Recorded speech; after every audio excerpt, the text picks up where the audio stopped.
एक ॿी अहम ख़बर आहे त बाहु कोसो वेझो शाख ते पुल न हुजण सबबि औरत जो मड़ पाणी मां गुज़ारियो वियो आहे। ॻोठ दरगाही जखराणी में मांझी शाख ते पुल न हुजण सबबि औरत जो लाश पाणी मां गुज़ारियो वियो आहे। ॻोठाणनि जो चवणु आहे त 5 साल गुज़रण बावजूद शाख ते पुल नाहे ठाराई वई, जंहिं सबबि मड़ पाणीअ मां गुज़ारियो वियो आहे। संदन चवणु हो त केतिरा ई सालनि खां पोइ मांझी शाख खे पुल न हुजण सबबि हू ॾुखियनि खे मुंहुं ॾेई रहिया आहिनि। हुननि चयो आहे त केतिरा ई भेरा एहतिजाज कयो पर कंहिं बि हिन वक़्त ताईं नोटिस न वरितो आहे। ॻोठाणनि मुतालबो कयो त शाख ते पुल ठाराए खेनि ॾुखियनि खां बचाए वञे। अव्हां खे ख़बर ॾियूं पिया नाज़रीन, बाहु कोसो वेझो शाख ते पुल न हुजण सबबि औरत जो मड़ पाणीअ मां गुज़ारियो वियो आहे। ॻोठ दरगाही जखराणी में मांझी शाख ते पुल न हुजण सबबि औरत जो लाश पाणीअ मां गुज़ारियो वियो आहे। ॻोठाणनि जो चवणु आहे त 5 साल गुज़रण बावजूद शाख ते पुल न ठाराई वई आहे, जंहिं सबबि मड़ पाणीअ मां गुज़ारियो वियो आहे। संदन चवणु हो त केतिरा ई सालनि खां मांझी शाख खे पुल न हुजण सबबि हू ॾुखियनि खे मुंहुं ॾेई रहिया आहिनि। हिननि चयो त केतिरा ई भेरा एहतिजाज करण बावजूद कंहिं बि हिन वक़्त ताईं नोटिस न वरितो आहे। ॻोठाणनि मुतालबो कयो आहे त शाख ते पुल ठाराए खेनि ॾुखियनि खां बचाए वञे।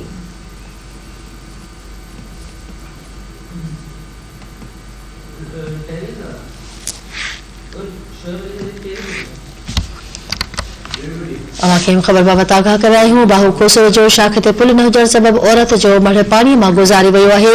ॻोठ दरगाही जखराणी में मांझी शाख ते पुल न हुजण सबबि औरत जो लाश पाणी मां गुज़ारियो वियो आहे। ॻोठाणनि जो चवणु आहे त 5 साल गुज़रण बावजूद शाख ते पुल नाहे ठाराए ॾिनी वई, जंहिं सबबि मड़ पाणीअ मां गुज़ारियो वियो आहे।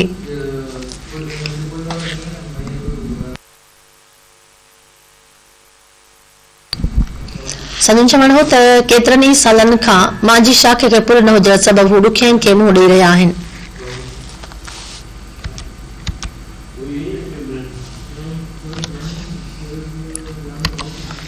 बाहु कोसो वेझो शाख ते पुल न हुजण सबबि औरत जो मड़ पाणीअ मां गुज़ारियो वियो आहे।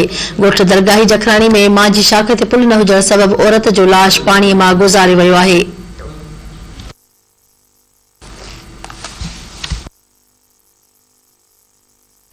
धरती टीवी न्यूज़ जो रिपोर्टर शुएब हुसैन बहरानी असां लाइन ते मौजूद आहे। जी शुएब, कहिड़ा तफ़सील आहिनि? जी बिल्कुल, मां खे ॿुधाईंदो हलां त बाहु कोसो भरिसां ॻोठ दरगाही जखराणी में अचु वञ लाइ न्यू मांझी शाख ते ठहियल पुल खे 5 साल ड्राइण में गुज़री विया।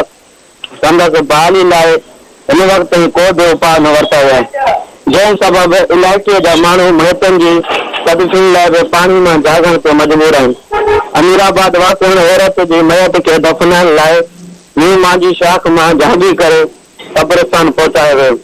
ॻोठाणनि MPA डॉक्टर सोराब सरकी खां घुर कई आहे त पुल ठाराए ॾिनी वञे त जीअं असां तकलीफ़ुनि खे मुंहुं ॾियण खां बची सघूं। जी ठीकु आहे शुएब, वॾी महिरबानी तफ़सील ॾियण जे लाइ।